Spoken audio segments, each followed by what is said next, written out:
My name is Misty Wild. I'm the COO of Culturati. And if you're not familiar with our community, we bring together executives, scholars, and thought leaders to explore the intersection of leadership and culture, or as our CEO, Eugene Sepulveda, likes to say, leadership and culture are synonymous at this point. They're interchangeable. We don't really distinguish the difference between them because the strongest organizations we know are built from the inside out. We are the host of the premier culture event, Culturati Summit, which is coming up April 6th and 7th in Austin, Texas. We foster conversations that equip leaders with data-driven insights and practical strategies to build high-performing, trust-driven organizations. And trust is so important. That's why I'm excited to have Josh Levine here with us today to discuss how do we rebuild trust in an era of distributed work and shifting expectations and rapid technological change. It's never been more essential, and it's never been more difficult to sustain. Um, so please join me in welcoming Josh Levine. He's a recognized expert in workplace culture, known for his book, Great Mondays, his podcast, and his thought leadership, which has been featured in Forbes, Fast Company, and Marketplace. His expertise in helping companies build intentional, thriving cultures makes him the perfect guide for this conversation. So sit back, get your pen and paper ready. We're going to do Q&A at the end, the last 10 to 15 minutes.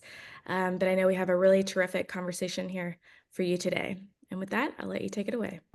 Hey everybody, Josh Levine. I've been writing, teaching, talking about company culture for almost 20 years, and feel like I've grown up in the field alongside Culturati. I've been been to the conference a number of times, and really respect and deeply appreciate the work that they continue to do. So thank you to Eugene and Misty and the whole crew. It's awesome. Here's the thing, you guys, is that there's been over the past few years kind of this undercurrent of underperformance, let's say. And I wanted to understand what that was and why when we're thinking about kind of post pandemic, what has happened in our lives and what has happened at work.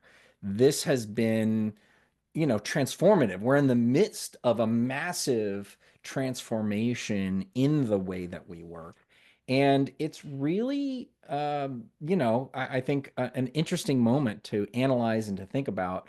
And I realized that one of the big pieces that started to come to light over the past couple of years is this idea of these relationships that we used to have in the office, even if we went in every once in a while, they didn't translate to distributed work. And it was really this moment of like, oh, wait a minute, all of these relationships that we used to build, that the square footage of our offices used to do the work for us, now is actually kind of evaporated, and we need to more deliberately create these opportunities. And it's this challenge that we are facing, that we need to confront, and we need to learn how to master. And that's kind of the starting point of where my research and thinking have come into this. And I've been talking about this for a couple years, and wanted to share a little bit about what I've learned, how I've advised my clients, and how some of the best companies in the world are still struggling, and somehow some of them are succeeding. And that's really kind of what today is about. Uh, all right, so we've already done the introduction. My kind of brand universe is Great Mondays. I do all of these things: educate, author. I speak on the power of company culture. It's something that I believe in very deeply, but my most important role really is dad of three amazing kids. And we're here in Portland, Oregon, just again to give you a little anchor into who I am. So let's talk about the three things we're going to talk about. Let's talk about what we're going to talk about. We're going to talk about number one, what I promised, the big reason teams are struggling. And I've previewed that a little bit, and we're going to get into that. Number two, kind of the meat of our talk today, and where we'll spend our most of our time, is the three rules and three tools that today's leaders must know in order to really power the work moving forward. This is a non-negotiable, and that's where we're going to spend the most of our time. And then finally, very excited to share with you some new content around where to start your AI quest. Everybody's, thinking through AI and what does it mean for culture and what does culture mean to AI. So a little bit of a preview of some of that stuff as well. All right, so here we go. Here, the reality is we've evolved as humans to really only succeed. We need other people to succeed. That's our power, right? Communication and communication in service of collaboration, right? Strong relationships is how humans have accomplished anything, right? From the first man and tribal hunting to the modern corporation, in order to beat the elements or beat competitors, it's relationships are the key survival trait. And that is number one, a very big principle that we need to, and I'm sure everybody on this call believes in it and understands it. So let's kind of pick that apart a little bit and let's think about it. Strong relationships are really the output or the symptom of trust. Trust is, this isn't new, but I'm building this argument. Trust is essentially how work gets done. And I love this quote from Warren Bennis, who was a leadership expert, lecturer, and consultant. He was an advisor to four US presidents. And this is an amazing, um, just kind of illumination of this idea, right? We could try to put the gears of work together, but if we don't have trust, it doesn't happen. And that's what we are currently missing. We're losing, the relationships are starting to degrade because we don't have that time together in person. Now, a lot of folks are you're seeing these RTO mandates. This is a natural response, but it isn't the only way to do this, right? There's a lot of other ways that we can do this, and that's what I'm going to share with you today. Now, here's the trick. We all have a limited amount of energy, a limited amount of time and energy to put into our lives, our work. And so what we need to really get clear on is why we should spend some of that limited energy on building these relationships that used to just happen automatically. Okay. So let's talk about why we need to build relationships. This is my version of Bennis's quote. So it's this idea that it's just equipment. And even if your equipment is algorithms, these still require humans to run. So until algorithms, until AI takes over, this is my truism. This is the truth. And we need to build on that. We need to think about what relationships are. So a few reasons that relationships are important. I love this kind of example of an organic organizational chart. And these clusters are called intimate communities. Intimate communities. And those are the folks that you work most closely with. And they allow you to know the who's and the what's of the organization, right? So becoming an expert at what's happening, getting a sense, like a fifth sense, sixth sense of what's happening in the organization. You know where to go for information, who's a power center. And you can also see that there's kind of these looser connections. And those connections are also really important for figuring out expanding your own influence. And that becomes really, really powerful. And each of those lines, those are relationships, and they can be weak or they can be strong, or they can not exist at all. You can see that break in the bottom right-hand corner. There's no relationships between this kind of outgroup. And those relationships are really, really powerful. Those relationships are also the super highways of good ideas. Cultures, relationships are the synapses of culture, and culture are behaviors. Culture, the reason why culture is important is because it's about how we make decisions, it's guiding us. And when we think about those synapses connecting and something works, a behavior works, a choice works, that these good ideas spread. That's powerful because if you don't have these relationships, you get the dreaded silos. Those silos, and what happens when an organization uh, grows, those silos are going to naturally happen. They also are uh, not um, they also can happen just by structure of an organization if you create little groups, and it's not that you can't break through those silos, but that's really powerful, and we need to think about how to build those relationships. Without those relationships, we're going to get information bottlenecks.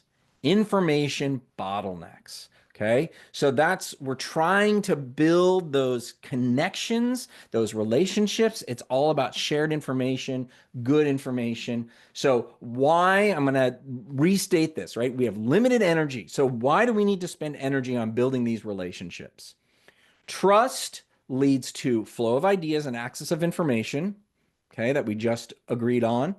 And that flow of ideas, the access of information is driving all of the good things that we're looking for, right? So you can't just go in and say, "Hey everybody, innovate harder, just make up some stuff."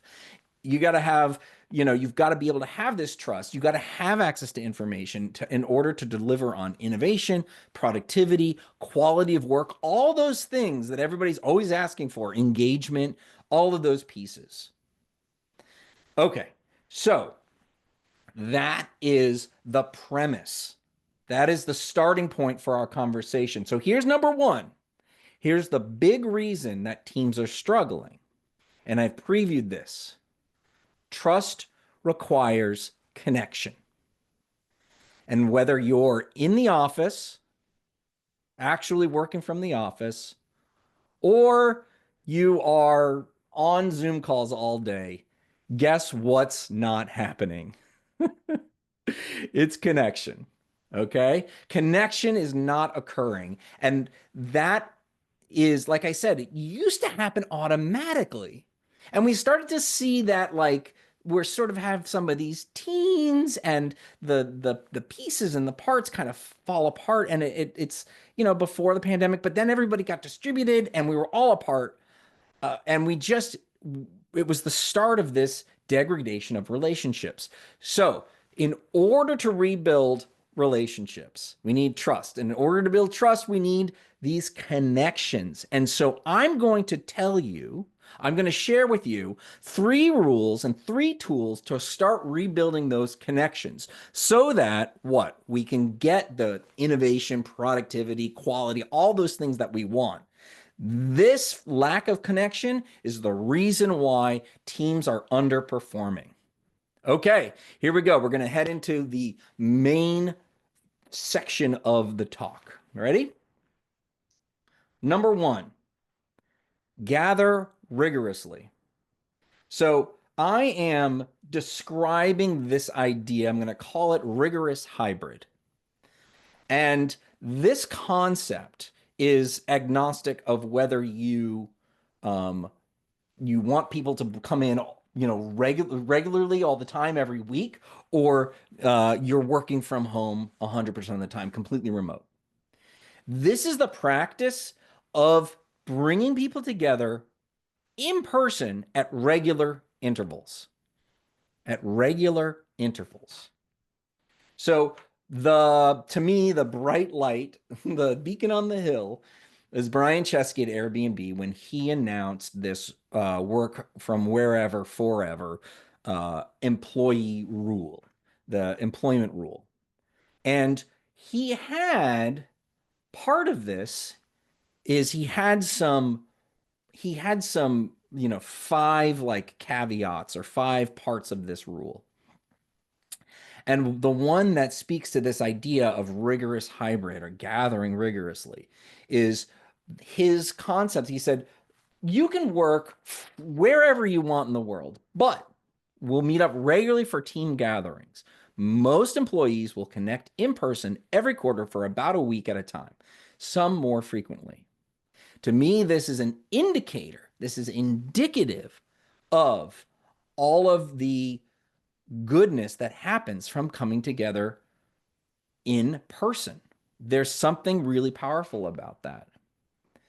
And like I said, it doesn't matter if your rule is three days in the office, 3 day a week, or 3 days a month, or a week every quarter, or once a year. It doesn't matter. But what you have to understand, and the reason why it's rigorous is not just everybody at the same time in the same place, but it's this concept of bringing people together purposefully. And so this is what I like to think about is that the shift that you need to make is on-site is the new off-site. What do I mean by that?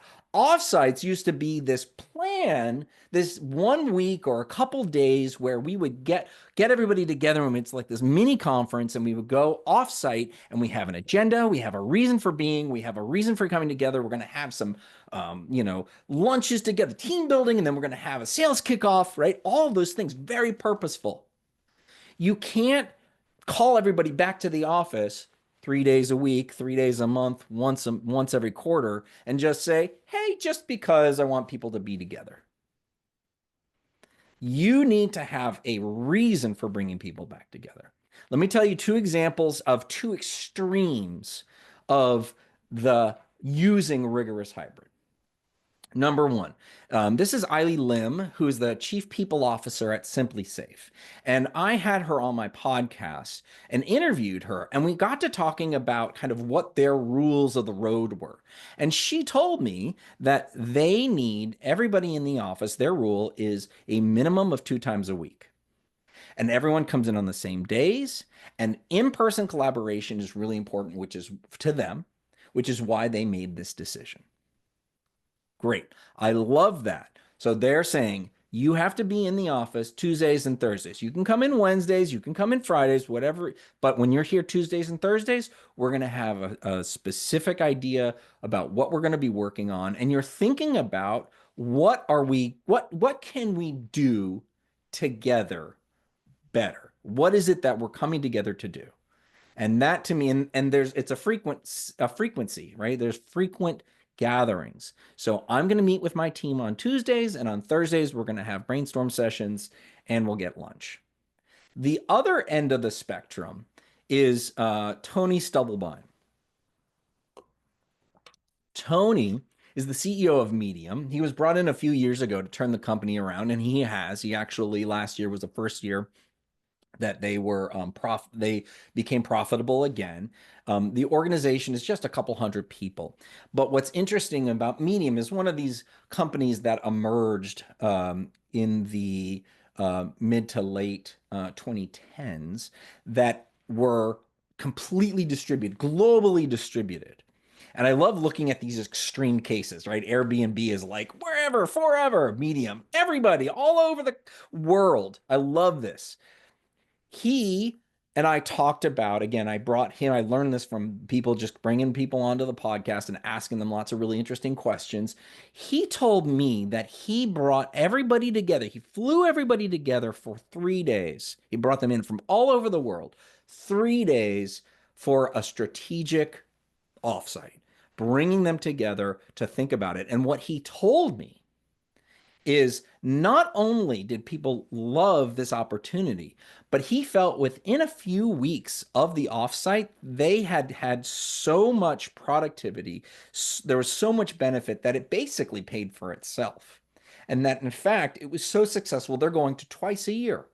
So flying 100 to 200 people in from around the world, renting a space, bringing people together so that they could be thoughtful about what are their strategy, what's the vision, how are you working on your strategies. Everybody's very deliberate about what you're working on, and then boom, you're at the end, everybody understands, they've made their commitments to what they're going to do, they now are clear about it, everybody goes away and operates on that, and then they come back together.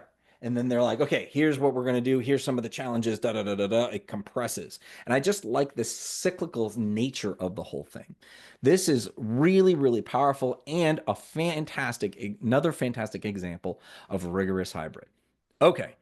Number two, the second rule, the second tool that I believe you need to rebuild connections. Foster commonalities. Foster commonalities. Find opportunities for people within your organization to connect in ways that don't have to do with the current projects. We know that people who work on projects are close together, are close, they know each other. But what you need to do is to help people build these relationship, trust, and connection by understanding who they are as humans. Put in the chat for me, if you will, does your organization have an animal channel on Slack or Teams? Right? Do you have a cat's or a dog's or even a baby's new parents? Put in the chat, let me know. Tell me if you have one of these. I have found that most organizations, there it just happens.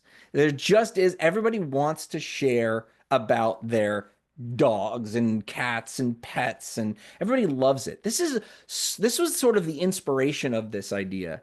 Right. So, all right, good, Eugene. Maybe you do need a channel, anyways. Everybody loves this idea, and it's like there's this inherent desire to talk about these interests. So let's expand that idea. You should allow people to create channels within your Slack that enable them to talk about their interests. And that could be anything. That could be cities, that could be recipes, cooking, that could be fly fishing, that could be sports and teams. That's a great one. And what people are passionate about are going to start to, flower and bloom. And maybe there's some that's not. You don't find anybody else in your organization that likes fly fishing. That's okay. Shut the channel down, start another one. Let a lot of channels happen. I love the story about there was a group of engineers that had a weekend Dungeons and Dragons game, and there was another group somewhere else in this enterprise that also did that, and they found each other. And I love that concept of like, oh my gosh, we found each other. And what's powerful here is that they're using their own, you don't have to foster this, right? Like it just happens. And this way you get to know about other people's interests and you find some commonalities. It's another way to do it. Now, it doesn't have to be over Slack. It's an easy way to do it. That's why I lead with this. But another example are ERGs. And I love how Thumbtack is really kind of branded these. So Thumbtack's a home service platform based started in the Bay Area. They've got a couple offices around the country now, and they connect local providers with customers. And these ERGs are a classic example of connecting with other people connecting with other people that you have a commonality with. There's plenty of ways to do this, ways of working, all of that is all possible and creates these opportunities for connections. And I want the goal here, the goal is for you to learn about your colleagues in a way that fleshes them out, that enables them to be more than just their work. Because that opens us up to creating those connections. We're not naturally, as humans, we don't naturally want to be vulnerable. That feels dangerous. That's our primal brain saying, uh-oh, if we're vulnerable, we're weak and we're going to get kicked out of the tribe. So, how do you actually provide these opportunities, these channels or groups or outings that help us see someone else for more than just their work? So, my question to you is, how does your organization build connections? Do you have a channel? Do you have ERGs?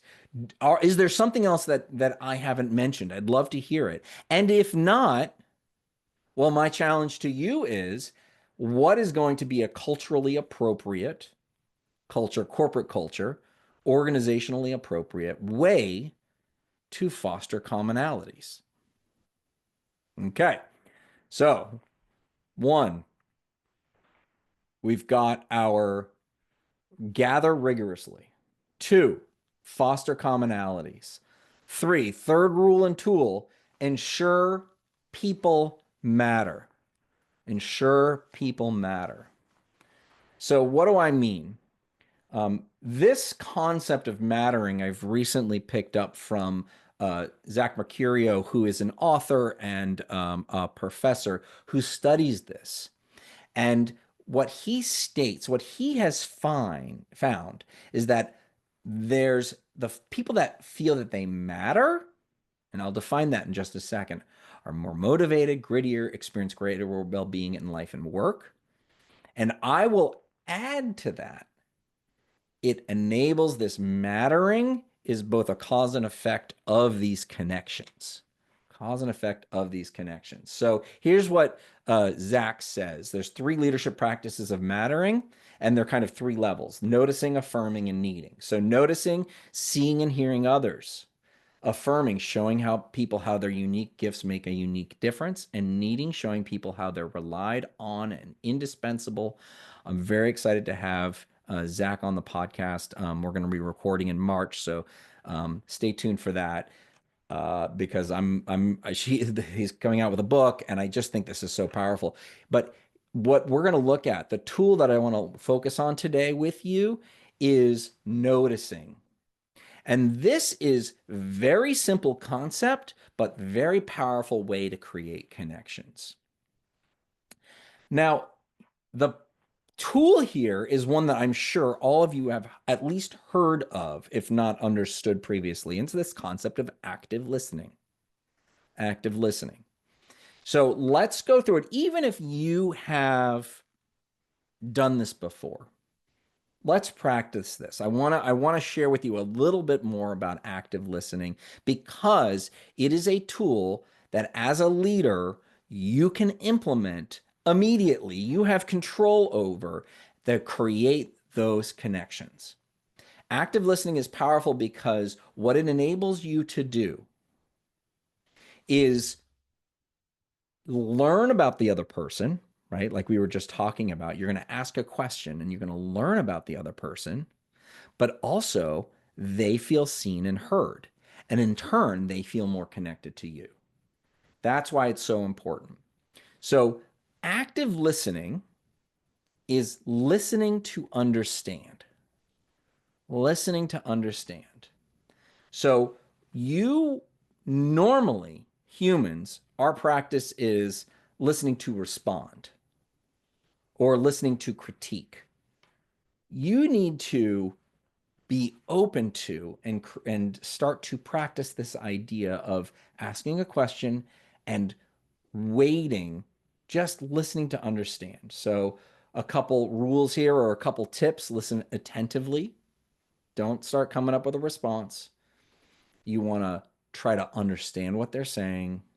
You want to, when they're finished, don't interrupt. When they're finished, respond and reflect on what's being said.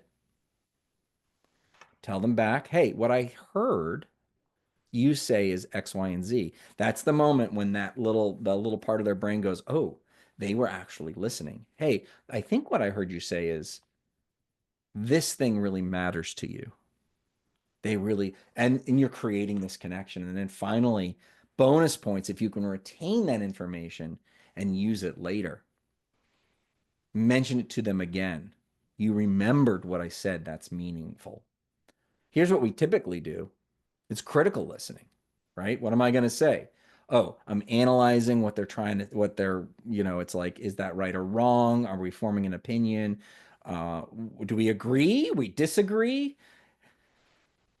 We feel like we have a responsibility to evaluate what's being said and how it's being said. We don't want that. We don't want that.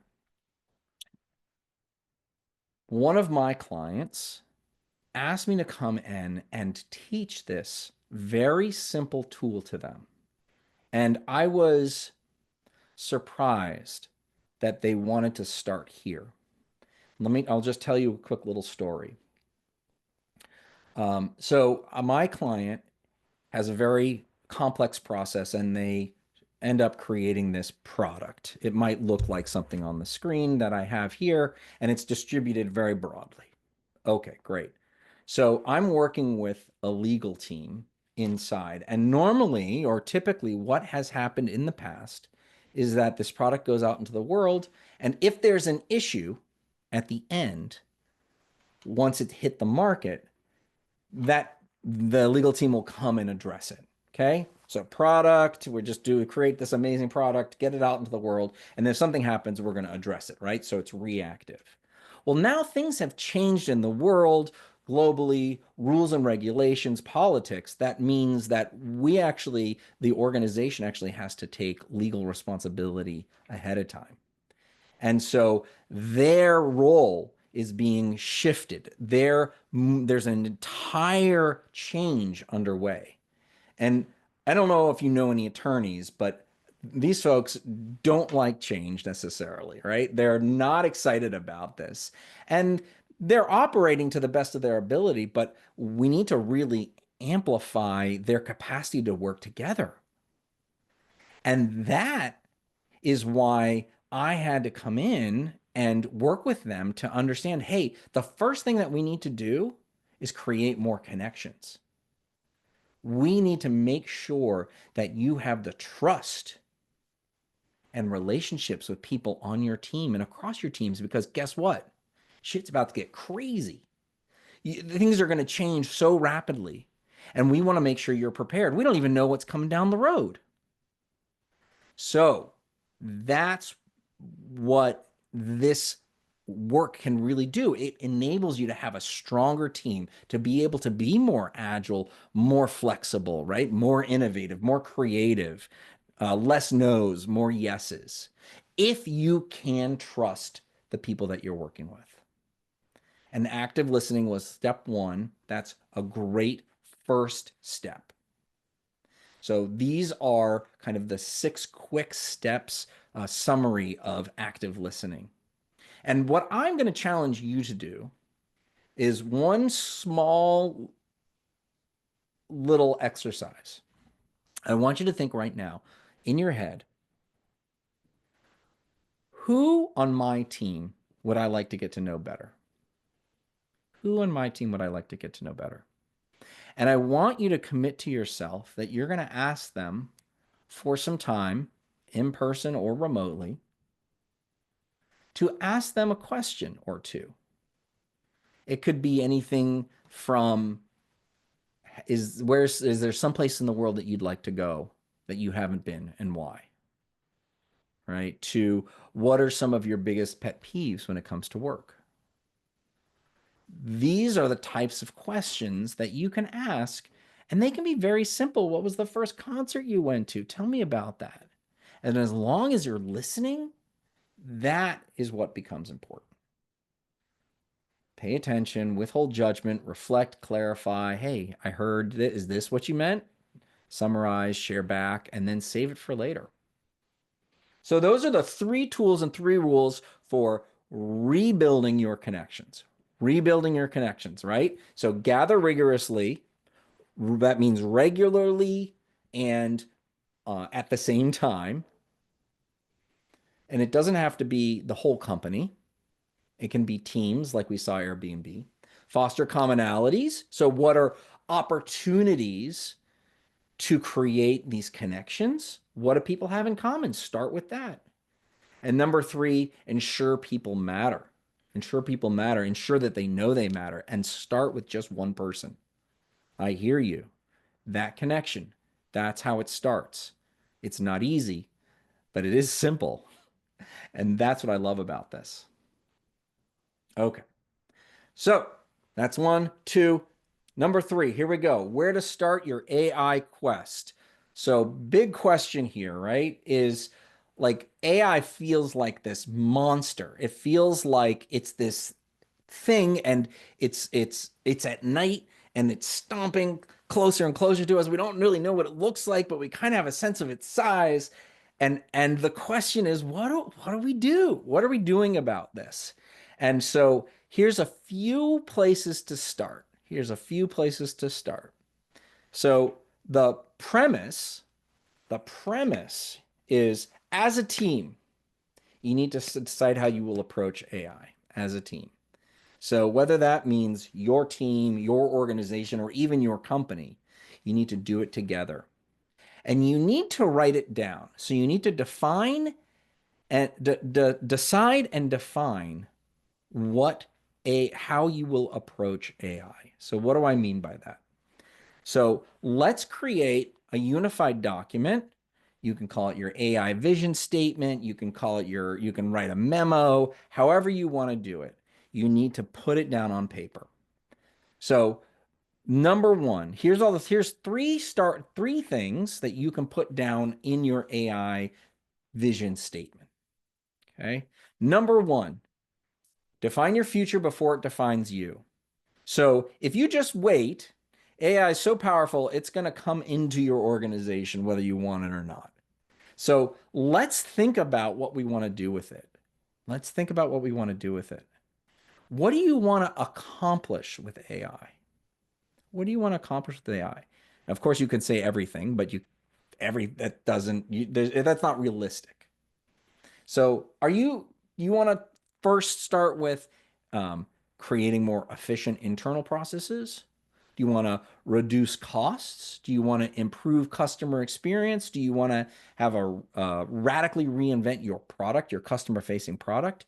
You have to decide what it is you're going to do with AI. Otherwise, you're going to end up with this patchwork of willy-nilly things that don't make a lot of sense. Number two, decide what you can and can't eat. What you can and can't eat. So you have to decide together what practices will and won't be encouraged, accepted, and tolerated. Encouraged, accepted, and tolerated. So we're thinking about questions like, are you okay with people creating a final product with AI? I've seen a lot of press releases that I am 100% certain someone just cranked out an AI and released to the world. Maybe that's okay if you're just looking for volume and efficiency. Is it okay for you to have someone on your team create an AI image for an internal website? Maybe that's okay. Maybe it's not. Is it okay to kind of put it out there on a blog post? Are you okay with, is it acceptable for it to write a first draft of a memo or a speech? How do you do that? Are you okay with AI assessing employee behavior? Hey, I got a question. This employee's doing this, da da da da da. Is that accepted? Is that tolerated? Or is it not? I'm sure that more and more use cases will come up as you have these conversations, but it's going to be important for you to create those boundaries. Are you okay with it doing creative work? Is that a core competency or not? Is that something that you want that is really valuable in your organization? Or is it something that you usually outsource? If it's a core competency, maybe you don't want AI to really take that on. If it's not, you want to put it out in the world. Number three. This is a classic that is just showing up again for AI, which is you need to communicate. And we are terrible as organizations at communicating. Hardly have I ever seen an organization communicate too much. The effort is usually or the sort of they lean towards not communicating enough. Now, the reason why it's so important here is that this is a big uncertain time. And we need to make sure that we are out in front of this. And what leaders tend to avoid is exposing an unknown, something they're uncertain about. And that's kind of where we are. And employees are like, hey, what do you want us to do with this? And if you don't tell them, they're going to do it themselves, right? You're going to get this big shadow IT, AI, thing happening. So, what aren't you sure of yet? Where do you need help? What are you committing to? What's an experiment?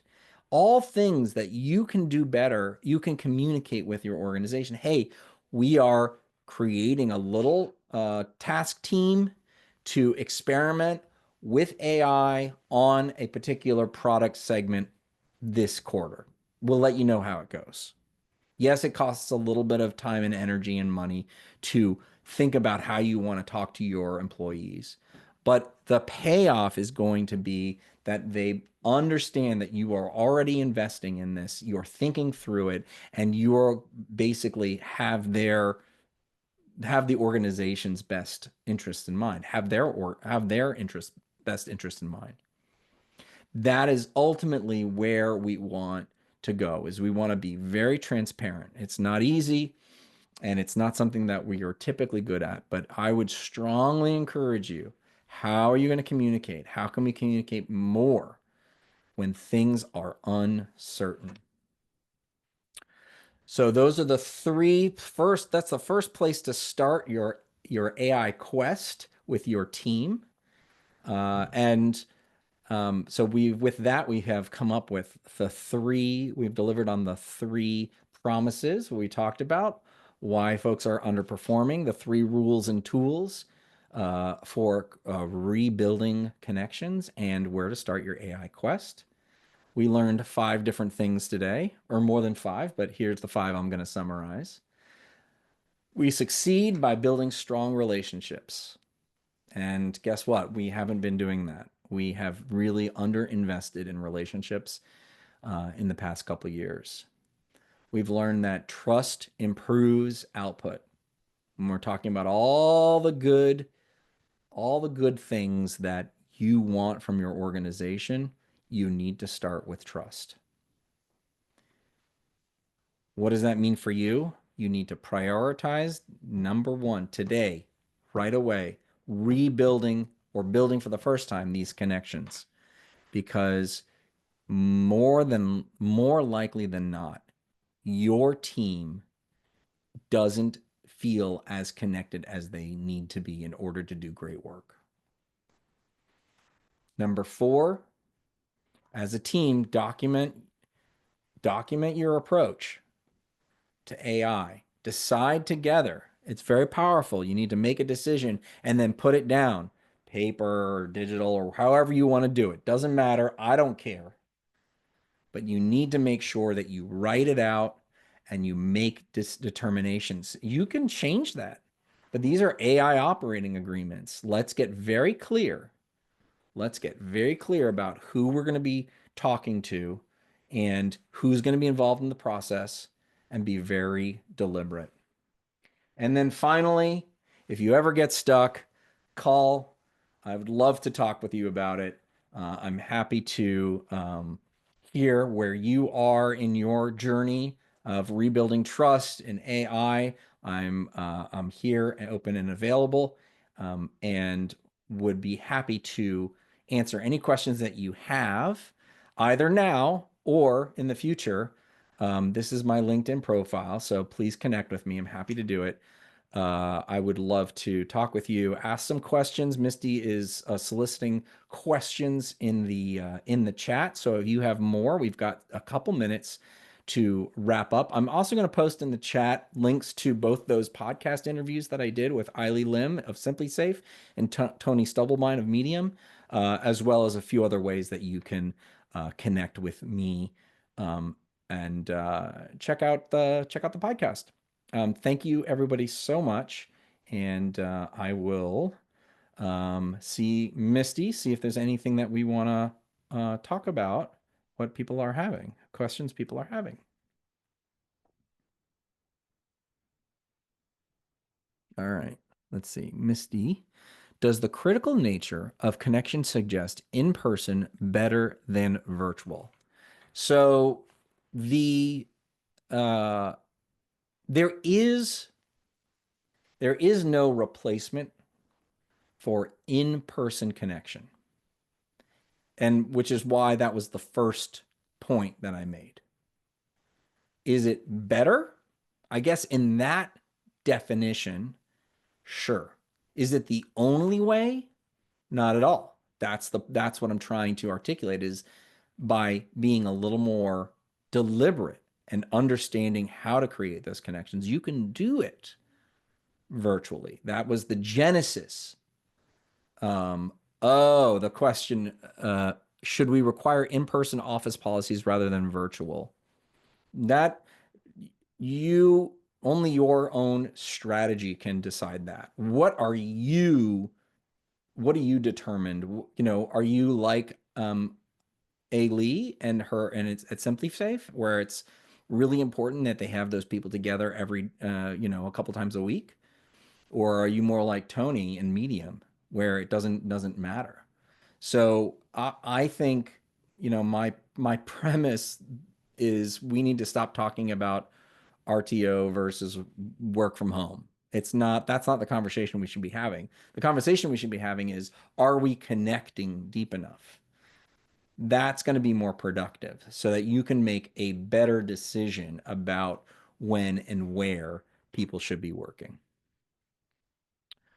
Okay, let's see. Doug has a question. Relationships, stems, and culture. Do you have any suggested articles, readings that get to this notion, or any other thoughts you'd want to share on this? Yeah, I mean, this is one of the major tenets of the work that I do and the what I've written on my book in my book. So I point to that. It's sort of one of the I don't know, one of the only unique thoughts that I had in the book. I kind of basically my job I see is like pulling together ideas and putting patterns together. So I've stolen a lot of good stuff and put it together, new ideas. But this is one of those kind of unique ones. Here's where that comes from. Um, this the way that we operate as mammals is that we want to emulate what a successful person, right? Who's the leader of the tribe. And when we see those people in like doing a thing and that's the leader, we want to do that. We want to, if a new CEO comes in and no longer wears a suit and tie, this was a case study. I can't remember exactly the company, but there was this observation made, right, where someone comes in and they change the way they dress. Well, everybody else sees what they're doing, and very quickly it becomes more casual. That's a very simple idea that doesn't matter one way or the other. But when we think about if someone at the top is chastising people in public, then it makes it okay for other people to do that. And what is difficult or what amplifies the challenge is as an organization grows between beyond 50, 100, 200 people, that you no longer have direct connection to the leaders. And so there's other people that you're going to start to see that are, your direct manager. So if you're not talking to the CEO directly or connecting with them directly or seeing them all the time, well, then those leaders are the ones that you think as mammals we just inherently want to be like. And so what we have to do is become more deliberate about what kind of decisions are acceptable. I'm sure you've heard the construct of, your culture is the worst behavior that's acceptable. This is that kind of the inverse of that, right? Like what do you want those people to act like? And when you see a group being successful or someone being successful, that observation, those relationships, when you're more closely connected, that kind of becomes contagious to you. And so that's why you'll see different offices will have different kinds of cultures, and you need to make those connections, physical offices, or different silos will have different cultures, and so that's the insight, and that's what I think is really really powerful. What are the biggest misconceptions leaders have? Yeah, you're welcome, Doug. What are the biggest misconceptions leaders have about building trust in a distributed workplace? Well, I mean, I think the one that we're all observing that is just so painful for me to watch is that forced, it's that concept of, well, this isn't working, so there's no better way to do it. Let's just go back to what we used to do, right? Which is like forcing people to come back in the office. So they're feeling, they're feeling this failure, and they're saying, this sucks. Let's go back. This is the wrong way to go. That's really where this all started for me, was like, there's got to be a better way to do this. There has to be. This is really important, and we can work remotely. We've shown that. And so we need to make sure that people start to learn that you can, what is the root cause? And you can create these relationships. You just have to do it. You have to these connections and get teams to work together. That is what's really, I think, that the biggest thing is that, like, oh, the choice is binary. Either we're like remote, or maybe it's not binary, tertiary. I don't know. All in the work, all in the office, all not in the office, office part time, and those are, I guess, the choices, right? We were talking about just, rigorous hybrid is the middle choice, and you should get together. But like, there's so many options on the inside. There's so many ways that we can do this. Why are we so limited to this concept of, well, that's the way it used to work, so let's do it that way? So to me, that is a powerful piece of that. Um, what's another overlooked but effective way to foster connection in remote and distributed teams? I saw a comment in the thread that I thought, I think address this a little bit, which is, when you have your team meetings, start by give space for creating connections. I do not encourage or condone this idea of like, okay, right on the Zoom call, and okay, what's the itinerary? Da da da da da da da. And some of them can happen that way, but when too many of them are moving like that, it's just, you don't have that space for developing those relationships. Imagine the analog. Remember what it used to be like when you would show up for a meeting. And you show up a few minutes ahead of time. Hey, how's it going? Eugene, nice to see you. What happened this weekend? Blah, blah, blah, blah, blah. Right? That's really important. Most of natural conversations, most are just kind of hearsay and jibber jabber. And that's important because we get to learn about other people that way. And so we're more robotic, and I mean that in a derogatory way. We're more robotic when it's on the Zoom. I'm very busy, back to back. I just came from another Zoom. Okay, great. Now what? Da, da, da, da, da, da, da. Make some decisions. Let's go. Be very efficient. And that's fine. But I think at least once a week, twice a week, give some space for that, and you can make it structured. That becomes really powerful if you're able to hop on and say, okay, I'd like to ask some questions. What's going on? How's it going?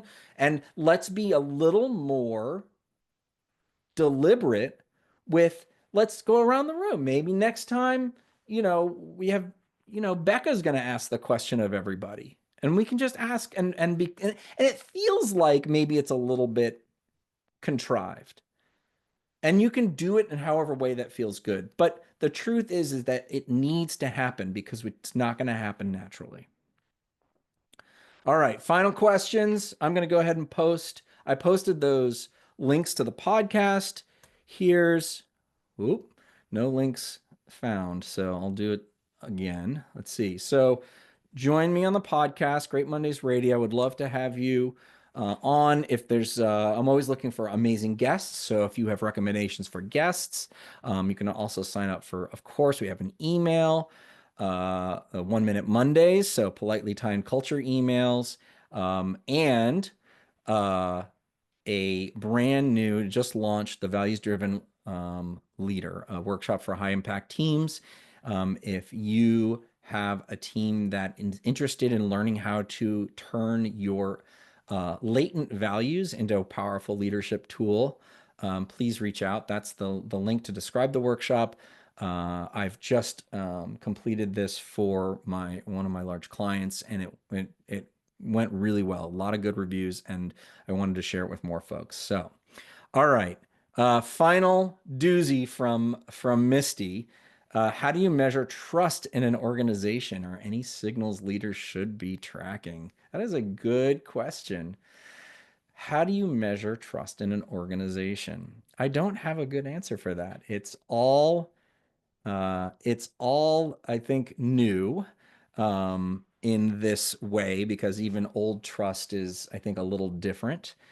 I would love to know if anybody out there has that information, because I don't know everything. Yeah, right. I'm smiling and crying. Oh my God, Misty asked me a question. I don't have the answer too.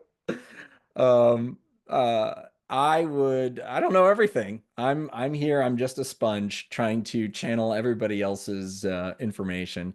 I think how much you trust other people can be got at from, these questions, right? You can sort of do the Likert scale. Oh, here comes Google AI, Likert scale. But the problem with asking specific questions about trust is that our brain filters, and it is not as accurate, right?